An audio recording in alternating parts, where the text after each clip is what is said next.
And welcome in to the Blues Hub postgame show here on Sports Hub STL, kicking off a night full of postgame shows here on the Hub. I am Joe Roderick, joined alongside by our hockey analyst Mike Meyer and our Hall of Famer Mike Claiborne. Guys, the game just ended over at Enterprise. The Blues losing 4-3 in a shootout to the Jets. First game back since the Four Nations shootout. Claibs, what did you see out of the boys out there on the ice? Well, I saw what I expected. Winnipeg's the best team in the league right now. And, people will talk about, they were trying to shake off some of the rust. Well, everybody, with the exception of about, 40 plus players, was doing something for the last 10 days, or wasn't doing anything for the last 10 days. And I think the Blues were lucky to get a point tonight, considering how they started. And Mike, you watched the game as well. And I mean, they only had 8 shots for a long period of time, but it seemed like Winnipeg, to me, might be as deep as anybody right now. And they show the resilience, even fighting off and coming back from being down with a 4-minute power play. They had to deal with that. They scored early and had to kill off the rest of it. And it just seemed like that gave them a shot in the arm to get back in the hockey game. Yeah, absolutely. It's really hard to be able to win a game, especially be able to just win a first period here up against, like you said, one of the top teams here in the NHL. Midway through the first period, you're down 7-2 in shots. Not to mention, down 1-0 here then at that point in time. So, it's it was a little bit to be expected that they're going to come out. Jim Montgomery said that he wanted the team to be able to get stronger here as the period went along, as the game went along, shift every single shift. But it was just absolutely just wasn't the Blues night. Wasn't the Blues night. And, when you think about this Winnipeg bunch, as I mentioned, they have the best record in the league right now. And this was a organization, now that we're talking hockey, that was in a little trouble in their own backyard in Winnipeg. Attendance was down. People were wondering if they were going to stay. But their management stayed with the process. They brought in a coach who had been on that bench for a number of years, replacing the legend Rick Bowness, who started his career in St. Louis as a player. And now attendance is up, I think, over somewhere around 12%. People are coming back. I mean, this is a team that you better be careful of when the playoffs start. And I think their only problem will be they have to make sure they remain focused and not stumble in that first round like we've seen, because this is not the Winnipeg team of 2019 that the Blues sent home in the playoffs. This is a team that's owned the Blues since then. I think this is their 13th victory in their last 16 games against the Blues. So this is a team you better pay attention to. I thought the Blues really got out to a slow start. Again, when you don't move and you don't skate, it's going to cost you. And we saw that on the first goal tonight. Yeah, absolutely. Yeah, the whole 11-minute break here, just even in the first period, that was I think really defeating here to them. I'll give credit here to the Winnipeg Jets defense. They really limited every single Blues opportunity that they had. Any single chance that you saw that, okay, maybe there's gonna be some sustained life. Nope, one and done. They're keeping the shots here to the perimeter. Blues had no chance be able to get any sort of sustained life. I'll give them credit for the end of the game. I really will. They got better here as the game went along, but that's something you can't really be able to do up against one of the Western Conference's top teams. But hasn't that been the Blues' problem all year, trying to put 60 minutes together? I mean, they have flashes where you say, whoa. And then all of a sudden, somebody takes a shift off.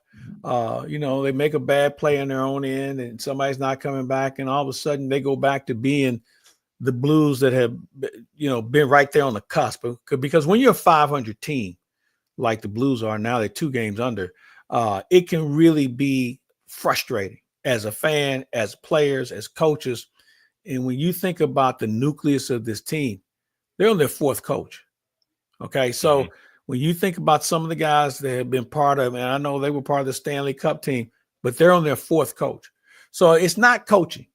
It's not coaching. It's effort, and the fact that I think that this is a team where good play has to be contagious in making sure that guys don't start picking up bad habits because of what they've seen from their alleged leaders. Absolutely. Yeah, and this is absolutely the game I think that you wanted to see when it comes to those leaders, that core, that nucleus here of the individuals. Yeah. You had a 2-goal effort here from Robert Thomas, getting goal number 100 here for his NHL career. My cap tipped here, to him here at this point in time. But I think the biggest story here that will come out of it, you had the massive game, I think, by Pavel Buchnevich. He snapped a 13-game goalless streak. He absolutely needed this game here for He them. did. And he was one of those players who was largely speculated, even though he signed that new contract here in the offseason. Could the Blues potentially move him in the offseason or even before the trade deadline to just get something new? And so this is going to be one of those, like you said, the nucleus may be the focal point here heading here into the trade deadline and even into the offseason before we're looking at, what's something new that we can be able to do. Because outside of Pavel Buchnevich and Robert Thomas, the rest of this team was just dead offensively. Yeah, there's no question about that. And speaking of Buchnevich, I think he's going to be a very interesting guy because he's has somewhat of a cap friendly deal. Now, the good teams may not have enough money to spend, on him down the road, but there's going to be a team that's going to be on the cusp of getting in that may have some extra change in the top shelf of the dresser drawer that may make a run at him. And I'd be interested to see what his value would be. So I'll ask you this question. At what point do the Blues become sellers as we get closer to the trade deadline, or do they think they can ride this out? Because they stockpile a lot of prospects. We'll start to see more of them filter in, I'm sure, this year, certainly next year, and move out some of the guys who are just guys.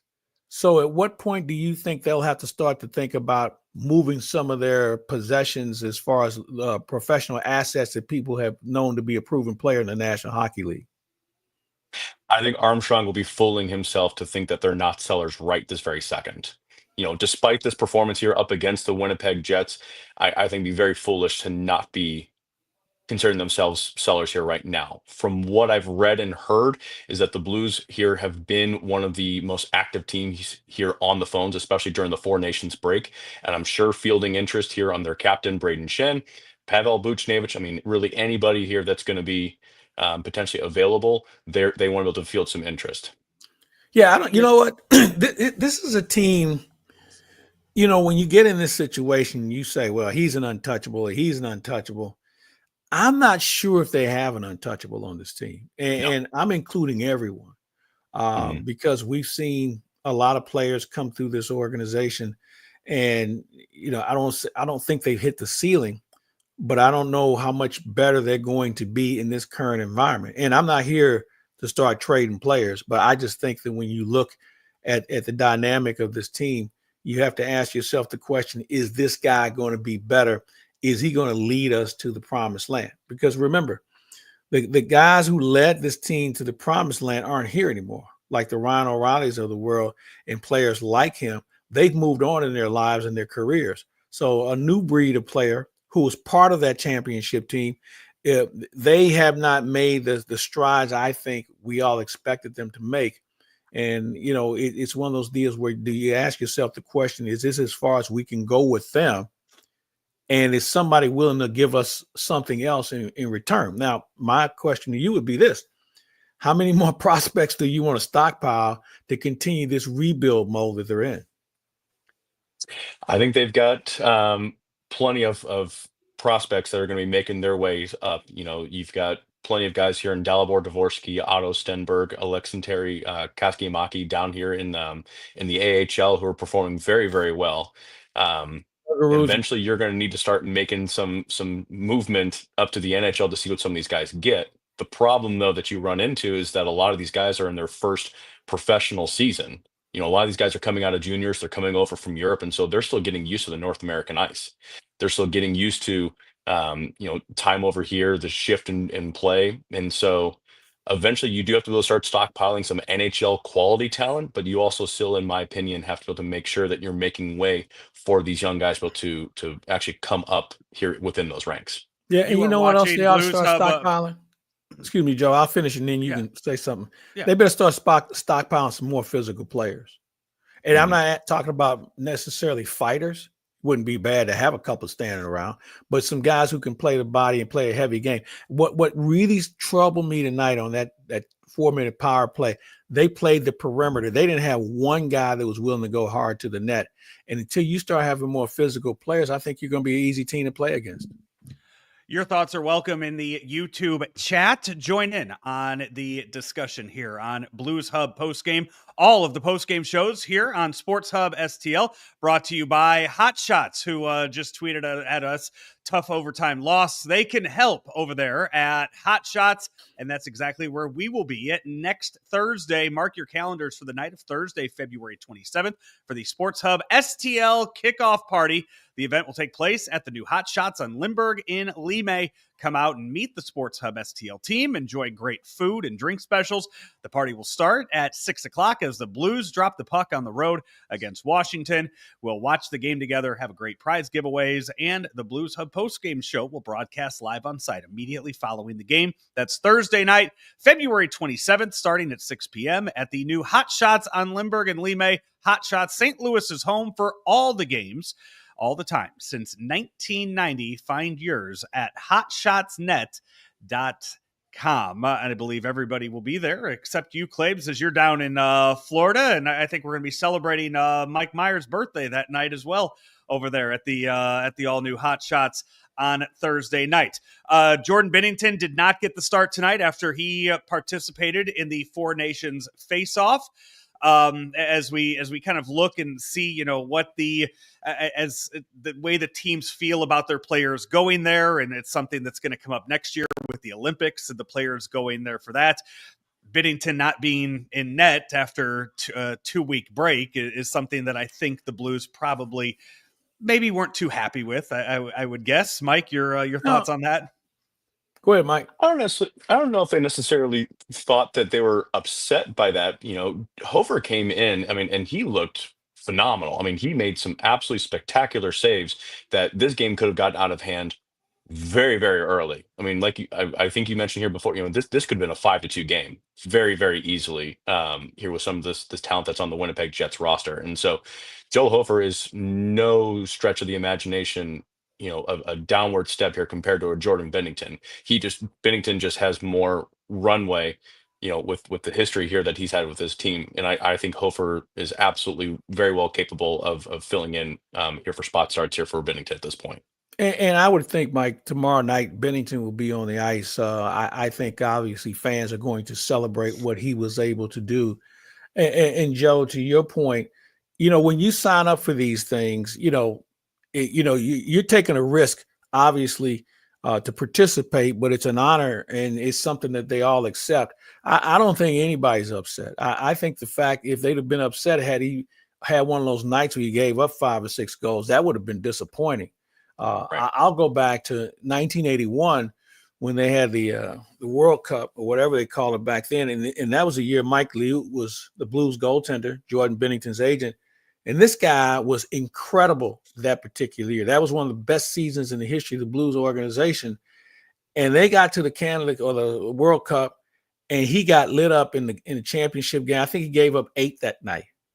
And as I've said before, I never thought his career was the same after that. And things went downhill for him in St. Louis to the point where he was traded to the Hartford Whalers. And he was out of the league, right? Not long after that. So this was a plus for the Blues. It was a plus for the game. Obviously, there were a couple of people who were injured, but that could have happened on any given night. That could have happened against the San Jose Sharks, let alone Team Canada. So, that's the risk you take every night you lace up the skates, which is why you're paid in the manner that you are. From the YouTube chat, Michael Kaiser chimes in asking, do you think now is a good time to trade Jordan Binnington with his stock as high as it is after the Four Nations? That's a great question. If you do it, Mike, would you think that they're basically A, surrendering this season, B, saying that they think Joel Hofer is their future, and D and C, they've got another goalie somewhere in their system that they think is nearly NHL ready? Yeah, I think one, it depends what the return's going to end up being. Hofer is more than capable to take over for the rest of the season, and I think if they're going to end up making that trade, it's going to be something where I mean, again, you're going from more of to a rebuild as opposed to a retool. And that definition, you're taking a step backwards. Again, it depends what that return here is going to end up looking like. How about Brady Um, Kachuk? I'll take it. I would absolutely think that's not really a step in the wrong direction then at that point. But you've had a goaltender in Colton Ellis who's been playing for the Springfield Thunderbirds in the AHL, and he has been absolutely lights out. And one of the sole reasons why the Thunderbirds are in a playoff position here in the AHL. And I firmly believe that he's going to be pushing for a spot here as early as next season and making it a very, very interesting goaltending battle heading into 25-26. Blues are going to be back in action tomorrow night as they take on Colorado.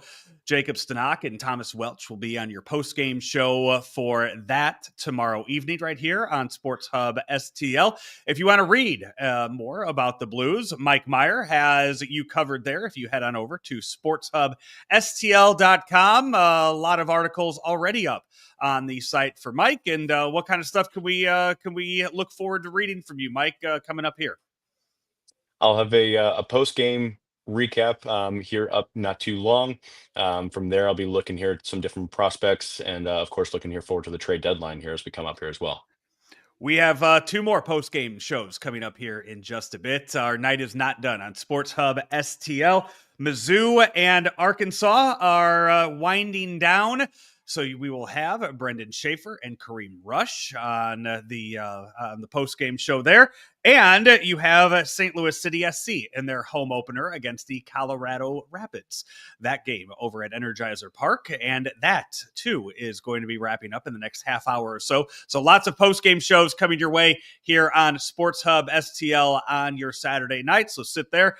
Make sure you subscribe to the YouTube page and get those alerts as soon as we go live here on Sports Hub STL. That's going to do it for our show tonight. For Mike Claiborne and Mike Meyer, I'm Joe Roderick. Talk to you next time right here on Sports Hub STL.